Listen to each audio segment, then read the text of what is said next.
12th week in Ordinary Time. First reading, a reading from the second book of Kings.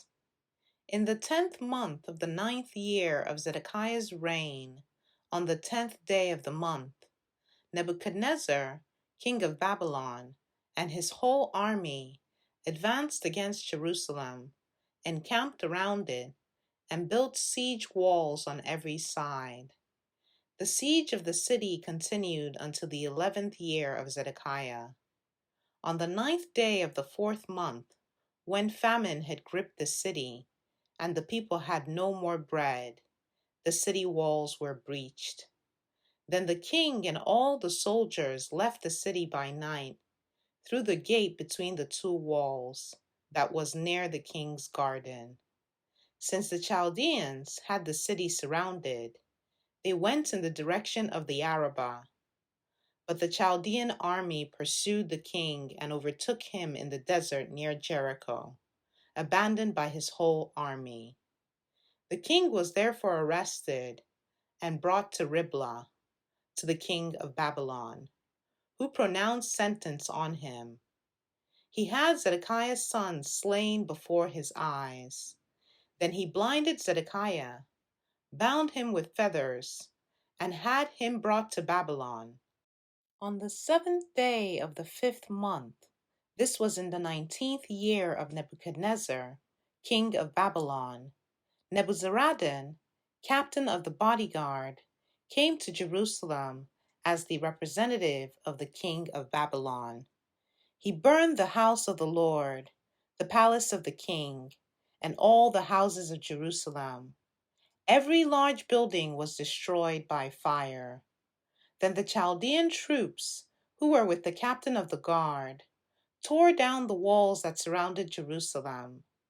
Then Nebuzaradan, captain of the guard, led into exile the last of the people remaining in the city, and those who had deserted to the king of Babylon, and the last of the artisans.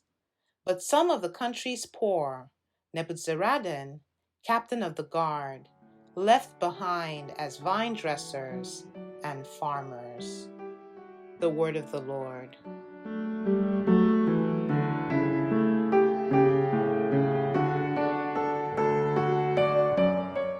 Responsorial Psalm.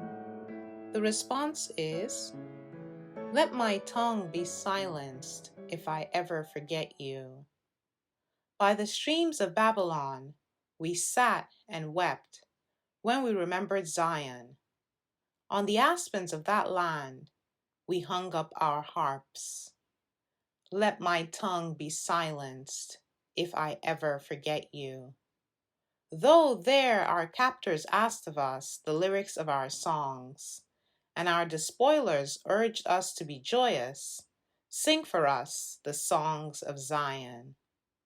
Let my tongue be silenced if I ever forget you. How could we sing a song of the Lord in a foreign land? If I forget you, Jerusalem, let my right hand be forgotten. Let my tongue be silenced if I ever forget you. May my tongue cleave to my palate if I remember you not, if I place not Jerusalem ahead of my joy. Let my tongue be silenced if I ever forget you.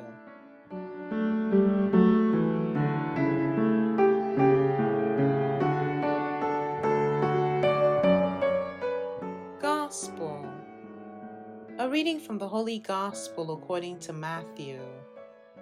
When Jesus came down from the mountain, great crowds followed him, and then a leper approached, did him homage, and said, "Lord, if you wish, you can make me clean."